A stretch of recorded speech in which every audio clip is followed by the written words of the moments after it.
Beloved woman, have you ever felt so overwhelmed that your womb itself feels tired? Not because you are weak, but because you have carried so much.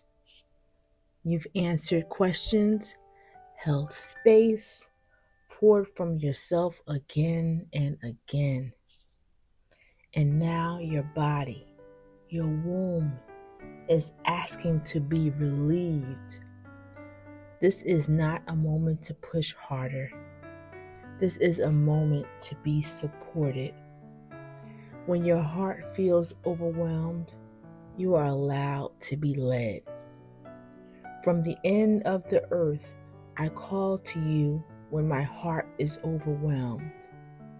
Lead me to the rock that is higher than I. Psalm 61, verse 2. Let your womb soften here. Let your breath deepen. Rest is sacred. Relief is holy. And you do not have to carry alone. You are allowed to rest now. Let yourself be held.